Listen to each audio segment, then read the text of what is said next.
Se você puder, abre sua Bíblia em João capítulo 20. A gente tem ali um momento onde Jesus tem um encontro tão especial com os seus amigos. Na verdade, o time não estava completo, só tinha apenas 10 discípulos. Um havia se enforcado e o outro não estava presente, que era Tomé. Então, eu quero que você deixe sua Bíblia aberta. E hoje, o tema da nossa mensagem é esse aí, bem no meio. Você pode repetir comigo? Bem no meio? Bem no meio. É isso que a gente vai tratar hoje sobre esse texto. E vamos falar sobre algumas pessoas diferentes que foram impactadas pela ressurreição, pois percebemos que essa história também se reflete a cada um de nós, a história da ressurreição, a história do nosso Cristo que veio aos mortos. Ontem nós começamos então a nossa série e falamos sobre Maria Madalena. Os jovens que estavam ontem estão presentes aqui hoje. Vocês gostaram da história de Maria Madalena, do que a gente aprendeu sobre o que ela fez? E a gente vê que ela foi a primeira pessoa que teve um encontro com Jesus. É a primeira pessoa que olhou para Jesus. É a primeira pessoa que teve um encontro com Cristo. A gente chamou até mesmo que o espetáculo tem que continuar. E falamos que a ressurreição, de fato, é o maior espetáculo que houve na história. Porque Jesus voltou dos mortos. E desculpe alguém que é artista, mas o espetáculo tem que continuar e a missão de Jesus tem que continuar. Vamos então abrir juntos aí em João capítulo 20 e vamos ler a partir do verso 19, o que nos fala sobre esse encontro de Jesus com os seus amigos depois desse momento de sua ressurreição. O texto diz assim: ao cair da tarde daquele dia, o primeiro da semana, estando trancadas as portas da casa onde estavam os discípulos, com medo dos judeus, Jesus veio e se pôs no meio deles, dizendo: que a paz esteja com vocês. E dizendo isso, lhes mostrou as mãos e o lado. Então os discípulos se alegraram ao ver o Senhor. E Jesus então lhes disse outra vez: que a paz esteja com vocês. Assim como o Pai me enviou, eu também envio vocês. E, havendo dito isso, soprou sobre eles e disse-lhes: recebam o Espírito Santo. Se de alguns vocês perdoarem os pecados, são-lhes perdoados, mas se o retiverem, são retidos. Agora o verso 24 nós temos: Tomé, um dos 12, chamado Dídimo, não estava com eles quando Jesus veio. Você pode fechar seus olhos, vamos orar, falar mais uma vez com o nosso Senhor. Pai, nós agradecemos por Tua palavra. Agradecemos sobre o que o Senhor quer nos falar hoje através dessa belíssima narrativa. Nós oramos crendo que o Senhor é eterno, o Senhor está fora do tempo e está entronizado acima das circunstâncias que causam medo e problemas nesse planeta. O Senhor está fazendo algo muito maior e o Senhor é muito mais poderoso, ó Deus. Assim, nós oramos para que os nossos corações não haja nenhum traço de ansiedade, porque confiamos no Senhor. Sabemos que o Senhor se apresenta no meio, ó Deus, das nossas circunstâncias, das nossas vidas, dos maiores problemas que temos, ó Deus, e o Senhor nos traz palavras de conforto. A Tua presença é confortadora, o Senhor nos dá uma missão também, ó Deus, de conforto e sopra o Espírito sobre nós. Ajude-nos, ó Deus, nesse momento, é a nossa oração, no nome de Jesus, amém, Deus. Maravilha! Quantos aqui já viajaram de avião algum dia? Talvez você que já viajou de avião, é uma pessoa que gostaria de escolher o canto da janela, talvez por causa da paisagem que você quer ver, ou até mesmo se sentir um pouco isolado das pessoas que estão ao seu lado. Aí você senta do lado da janela e vê às vezes aquela brisa lá fora, vê aquela multidão de coisas lá fora e fica pensando: uau, esse mundo é tão grande. Talvez você seja do tipo da pessoa que escolhe logo o corredor. Talvez você fique preocupado na hora de ir no banheiro, que você quer atrapalhar alguém que está ali do seu lado. Então você escolhe o corredor porque o corredor te dá o controle de quem levanta e quem senta. Então você fala assim: eu quero sentar ali no corredor, que é melhor. Até mesmo quando eu quiser ir embora o mais rápido possível dentro desse avião, eu vou. Então eu escolho o corredor. Quem é que gosta de escolher o corredor? Eu acho que alguns gostam aqui. Talvez você gosta também de escolher a janela. Mas é interessante que ninguém gosta do assento do meio. Ninguém gosta. Quando você vai ali fazer o check-in, vai escolher a sua poltrona, geralmente você escolhe o canto da janela ou o meio, mas nunca o centro. Ninguém gosta do meio.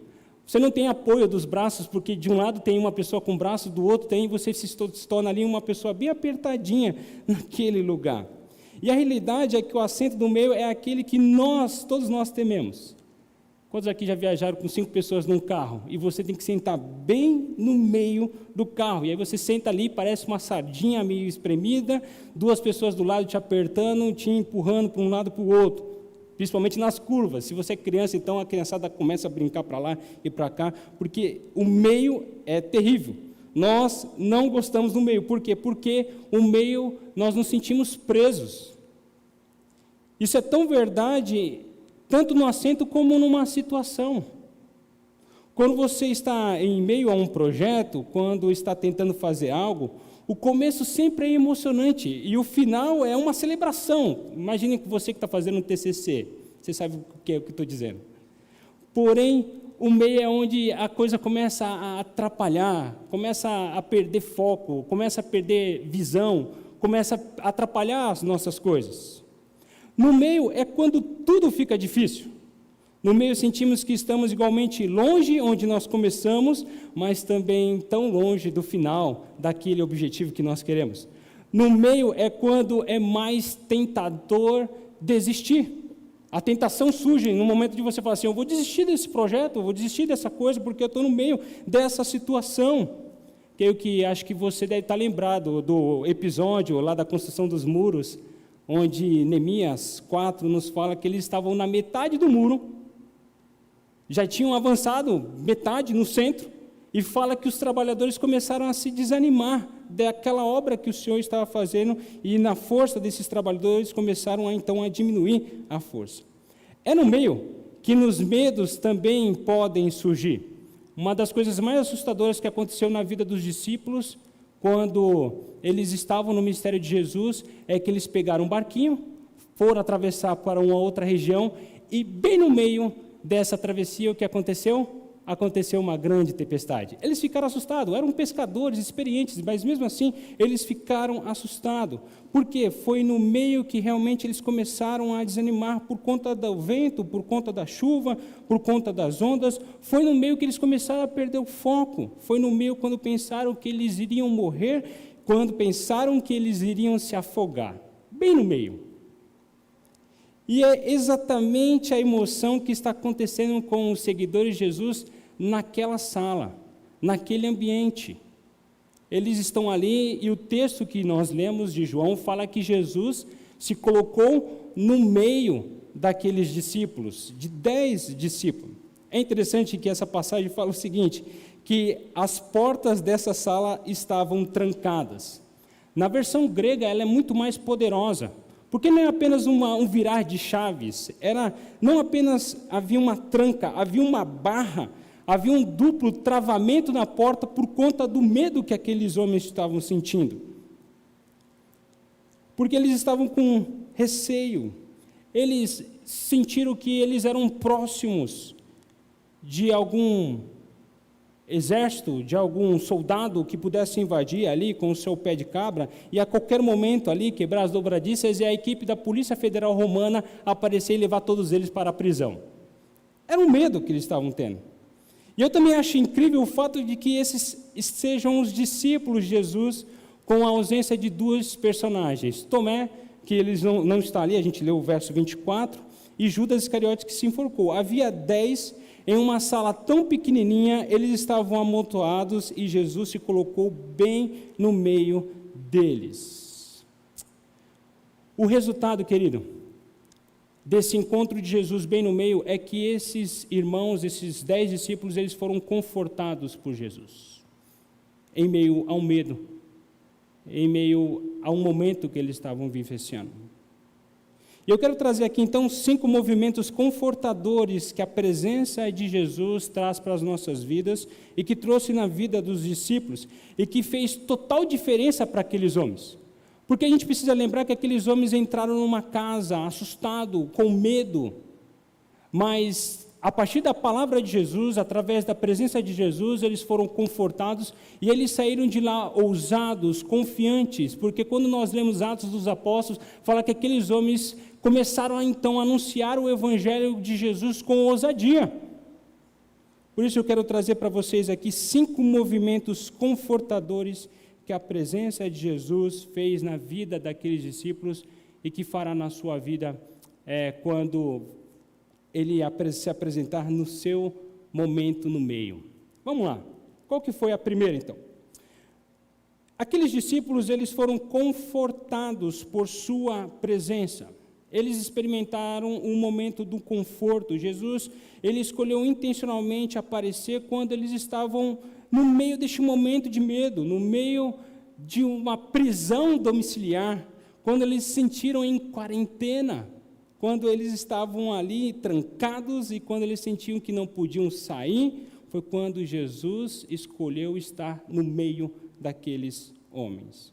Interessante que o verso 19, se você ler comigo aqui, fala que ao cair da tarde, ou ao entardecer, em algumas versões, diz à noite. Isso significa que já estava escuro quando Jesus apareceu.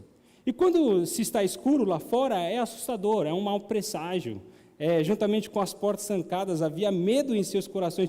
Jesus veio e parou no meio deles. E eles, então, amontoados, Jesus aparece e diz: a paz seja com vocês. Assim, o conforto de Jesus foi o resultado de se inserir bem no meio. E eu creio que a palavra para o nosso país, em meio a tanta crise e brigas de um lado para o outro, para o nosso mundo, que a gente está vivenciando agora uma guerra no leste europeu, para a nossa igreja neste momento, é para que você pessoalmente, que bem no meio do que você está enfrentando, é o lugar onde Jesus quer estar. É o lugar que Jesus quer estar. O momento que você está passando, o momento que o nosso país está passando, o momento que a nossa igreja está passando, Jesus quer estar no meio. E quando Ele aparecer, você pode esperar que você será confortado, porque Ele sempre vai confortar a gente. E confortar com a sua presença. Os discípulos estão tão escondidos num canto com medo, e eles saem ousados, dispostos a anunciar o Evangelho. O que aconteceu, queridos, para eles terem essa ousadia? Aconteceu o fato de que Jesus se fez presente. Eles pensaram que Cristo havia morrido, acabou a missão do Messias tão prometido, eles achavam que Jesus, olha, já acabou, a nossa esperança se foi e tudo mais, mas quando Ele ressuscitou, e mais especificamente quando Ele subiu aos céus, Ele garantiu para todos nós a particularidade de que Ele estaria conosco até a consumação do século. Ele falou isso. Bem no meio das nossas vidas, Jesus estará presente, querido. E porque eles foram confortados por sua presença, porque a sua presença vai desbloquear toda a paz. É isso que Jesus faz. Jesus, Ele é o príncipe da paz, como a gente leu na nossa liturgia. Ele não apenas dá paz, Ele não apenas pronuncia a paz, mas Ele é a paz. O próprio Jesus diz: eu vou dar a paz para vocês. Interessante que Paulo também lá em Efésios 2,14 diz que Ele é a nossa paz. Querido, a paz é a presença de Deus. Jesus é o príncipe da paz, Ele está presente em todas as situações. Nos apuros, você pode ter paz, porque Jesus se fará presente neste momento. Nós somos confortados pela presença de Jesus, assim como aqueles discípulos foram confortados. Mas qual que seria o segundo movimento, então, da qual Jesus nos apresenta a partir da sua ressurreição? É que eles foram confortados por suas palavras. Além da presença de Jesus confortar aqueles discípulos, Jesus então, Ele anuncia, Ele diz, Ele abre a sua boca e diz: paz esteja com vocês. E eles foram confortados por suas palavras. Só que a gente precisa entender que as circunstâncias não mudaram. continuaram a mesma situação, eles ainda estavam em grande perigo, o que eles estavam enfrentando não mudou, mas os recursos que a palavra de Deus trouxe, a palavra de Jesus trouxe, mudou radicalmente o coração daqueles homens. A ausência de conflito é que costumamos pensar quando nós falamos sobre paz, mas não é essa paz que Jesus se refere. A paz que Jesus se refere é a paz chamada Shalom. Se você não esteve aqui no estudo de quinta-feira, o pastor Durval falou sobre paz, sobre Shalom. E Shalom nada mais é do que a plenitude de bem-estar que vinha de Deus, dando a vocês todas as boas dádivas.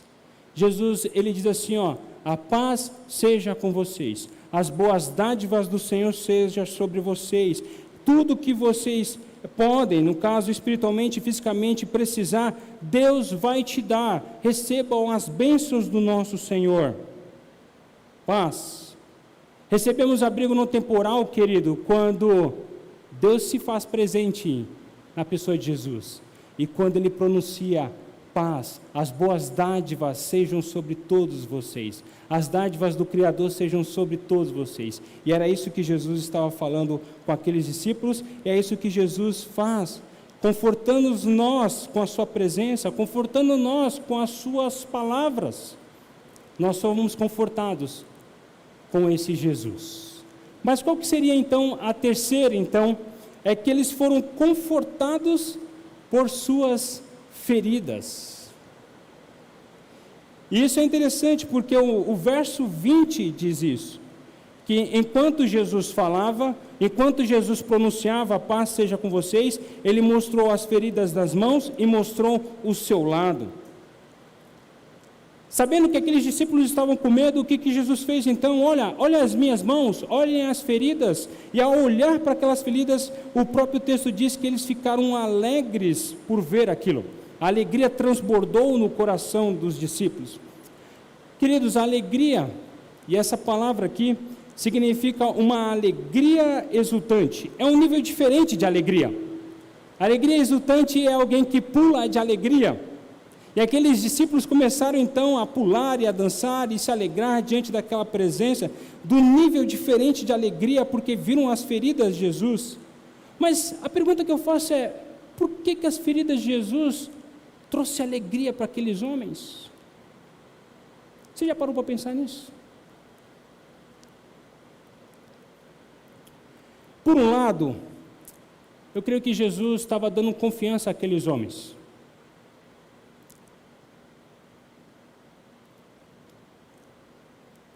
Jesus estava dando confiança de que realmente era Ele, que era a pessoa que eles viram morrer naquela cruz. Eles estavam convencidos. Agora quero trazer um pouco de teologia para as nossas mentes. Por que Jesus apresentou suas feridas para aqueles discípulos? Porque o fato é o seguinte, queridos, quando eu e você nós morremos e subimos aos céus, os nossos corpos continuarão no túmulo.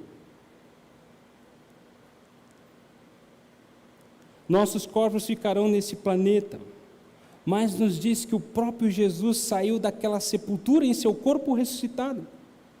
Se você ler comigo Lucas 24, 39, nós temos a seguinte expressão que Lucas diz: vejam as minhas mãos e vejam os meus pés, vejam as minhas feridas, sou eu mesmo, aquele que havia sido crucificado naquela cruz. Toque, veja. Se você tem dúvida ainda, pois eu sou alguém de carne e osso, presente entre vocês. O texto de Lucas fala que alguns deles duvidaram ainda, e aí Jesus fala assim, você poderia trazer alguma coisa para eu comer? E logo em seguida Jesus começou a comer ali, e aí ao comer ali, Jesus talvez deveria estar perguntando, vocês estão vendo um fantasma?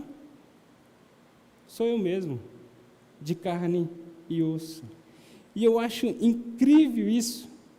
O que precisamos entender é que Jesus está provando a eles que Ele realmente ressuscitou dos mortos. Eu creio que o maior medo que a gente pode ter é o medo de morrer. Às vezes ninguém está preparado para isso. Eu já vi uma vez um pastor falando o seguinte, que ninguém, é a única fila que ninguém corta a fila. Todo mundo quer ir para a fila lá de trás. não quer encontrar a morte. Esse talvez é um grande medo que a gente pode ter. Alguns têm nossos grandes medos quando perdemos alguém que amamos e nunca mais vamos vê-lo. E que nós mesmos, indo até a sepultura por qualquer circunstância, haveria um grande medo de que a vida acabasse. Mas Jesus está nos dizendo o seguinte, querido, ao mostrar suas feridas nas mãos, nos pés e no lado, dizendo o seguinte: olha, eu passei para o outro lado. E adivinha, você também pode passar para o outro lado. Você pode encontrar a vida eterna comigo nos céus. Todos aqueles que amam a Jesus podem encontrar Ele do outro lado. E assim como Jesus ainda é o próprio Jesus, você ainda será você mesmo. E eu serei eu mesmo, quando nós nos encontrarmos nos céus.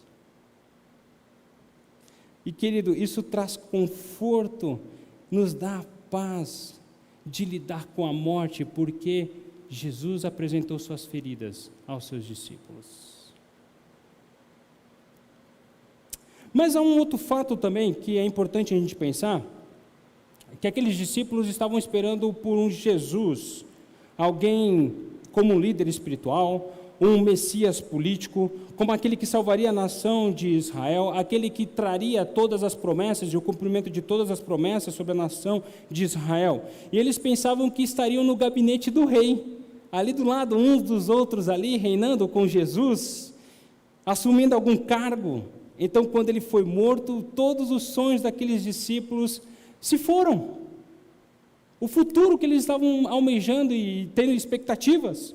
Quando Pilatos então lavou aquelas mãos e disse: olha, que seja crucificado, tudo que eles pensavam que a vida seria, de repente em um momento desapareceu, e aquelas feridas eram o centro de tudo.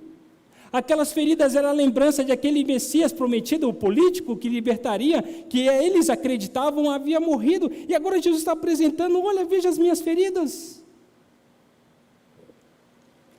Jesus está dizendo para eles o seguinte: olha, vocês pensaram que a vida terminou por causa disso? Na verdade, Deus está querendo mostrar para vocês que há vida depois da morte. Temos esperança, queridos. Nós somos confortados pelas suas feridas, em suas mãos, nos pés e no lado. Somos confortados também, queridos, com a missão de Jesus.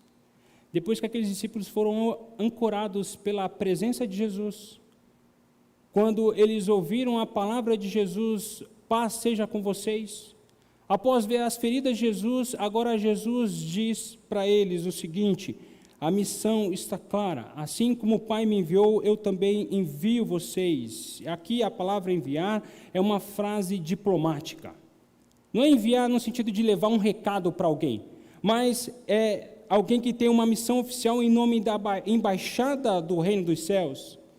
Nós fazemos parte do reino de Deus. Deus nos fez novas pessoas, novas criaturas, nós fazemos parte agora desse reino, e como seguidores de Jesus nós devemos anunciar essa missão que Jesus nos deu. Interessante que por 2 vezes o próprio Jesus diz: paz seja com vocês. A primeira vez que Jesus diz paz com vocês, eles estão amontoados, ajuntados, ou seja, no ajuntamento há paz do Senhor, mas também na dispersão, no envio do Senhor também há paz. O próprio Jesus diz isso: quando você entrar numa cidade, diga, paz seja neste lar. Querido, viver a missão do Senhor e fazer a missão do Senhor com aquilo que Ele te chamou, você tem paz. Como é bom estar debaixo disso. E mesmo diante da adversidade, e mesmo diante das lutas, e mesmo diante dos dissabores, como nós cantamos, nós podemos continuar a missão porque nós temos uma paz. Não que o mundo dá, mas que Ele dá a paz na missão. Vamos para o último então. 5. Lembrando que nós somos confortados com a presença de Jesus, nós somos confortados pela palavra de Jesus, nós somos confortados pela missão de Jesus e nós somos confortados também, como a gente falou, pelas suas feridas. E o último ponto é que nós somos confortados por seu Espírito. O próprio Jesus diz: olha, não apenas falo de paz no meio do ajuntamento, não apenas falo de paz ao enviar vocês, mas ele disse: receba o Espírito Santo. O mesmo Espírito que é capaz de vir sobre todos nós quando recebemos poder para ser enviado, é o mesmo Espírito que recebemos para ver as nossas situações e circunstâncias definitivamente, a olhar dentro do nosso coração, a ver as nossas fraquezas, ver as nossas diferenças. O que quer que você esteja lidando, é preciso crer que há poder sobre você, querido. É o poder do alto, é o poder do Espírito Santo. É o mesmo poder que Jesus deu àqueles discípulos quando soprou naquela sala. O mesmo Espírito que ressuscitou Cristo Jesus dos mortos habita dentro do nosso coração. Querido, você tem esse poder, o poder para fazer tudo o que você foi chamado para fazer e a ser enviado neste mundo. Somos confortados porque nós recebemos desse Espírito Santo. O próprio Jesus disse isso. Quando eu subir aos céus, eu enviarei o Consolador, e esse vai te consolar, esse vai ser seu amigo, esse vai ser seu abrigo, ele vai te lembrar todas as coisas, e você vai anunciar o meu reino através do Espírito Santo. E essa mesma palavra que a gente vê aqui, que Jesus soprou, é a mesma palavra que nós encontramos em Gênesis capítulo 2, verso 7. O sopro de Deus. No mesmo relato da criação, temos Deus formando o homem do pó da terra, e diz o texto que Deus soprou nas narinas daquele boneco de barro, e aquele boneco de barro se tornou em alma vivente. O sopro do poder de Deus dentro do ser humano. O apóstolo Paulo nos diz que esse primeiro homem é chamado de primeiro Adão, mas Paulo fala que no Novo Testamento, Jesus é o segundo Adão. Ele é o grande Adão. Ele é o Adão 2.0. Ele é o Adão novo, porque quando o primeiro Adão falhou naquele jardim, Jesus ele teve sucesso também no jardim. Antes de Jesus ir àquela cruz, ele passou por um tempo num jardim, orando, e o texto fala que Jesus caiu ao chão, no mesmo pó que eu e você fomos formados. Esse segundo Adão, querido, nesse jardim, ele não falhou. Esse segundo Adão, ele não vacilou. Esse segundo Adão, ele foi obediente até a morte e morte de cruz. E por causa do que ele realizou no segundo jardim, ele foi incapaz de enviar o seu Espírito Santo para nós. Por causa da sua obediência, ele foi capaz de fazer tudo isso. Mas se você voltar a um capítulo anterior, de João capítulo 20, que a gente está conversando, em João 19 fala sobre o momento da crucificação de Jesus. E o relato nos diz que quando crucificaram Jesus, e com ele outros 2 criminosos que deveriam estar cumprindo aquela pena, fala que um de cada lado. Observe que Jesus está em seu devido lugar, bem aonde, queridos? Bem no meio.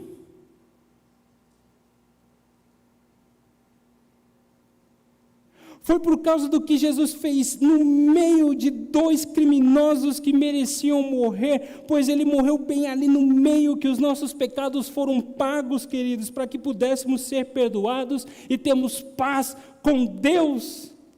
Bem no meio, querido. Então, bem no meio das nossas circunstâncias, Deus se fará presente ali. Porque no maior dos nossos problemas, ele se colocou no meio, querido. No meio. Temos paz com Deus porque ele foi pendurado no meio, bem no meio. A gente cantou uma canção, eu quero convidar o grupo de jovens para vir à frente.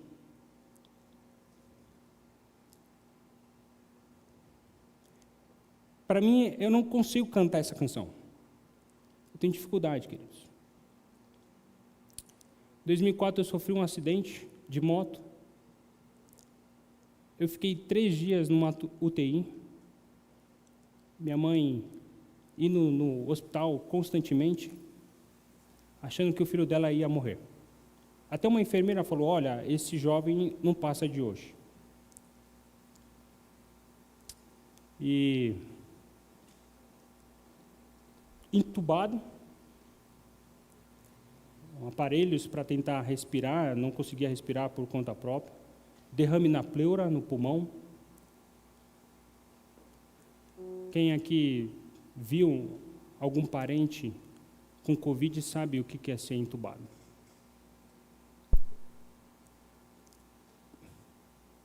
Um milagre aconteceu, e eu estou aqui. Mas eu me lembro, querido, que quando a primeira vez que eu voltei para a igreja, que eu frequentava em São Vicente, cantaram a música Preciso de Ti.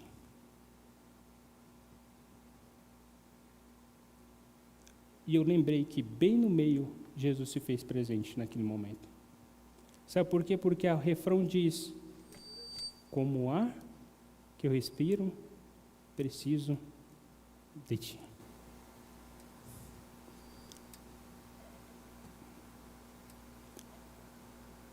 Jesus, Ele realiza o maior milagre, querido, bem no meio.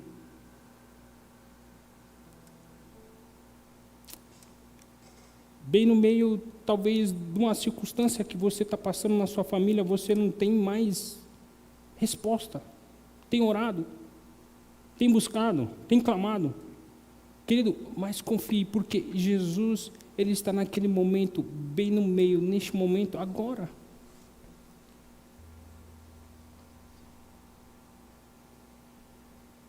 A gente vai cantar. Eu queria que você se colocasse diante de Deus agora nessa canção. E disse, mais uma vez, ore e diga, Senhor, as circunstâncias são difíceis, eu me sinto tão apertadinho neste lugar, mas eu queria que o Senhor estivesse bem no meio agora. Assim como o Senhor resolveu naquele dia estar no meio de 2 criminosos para resolver o maior dos problemas que eu tinha.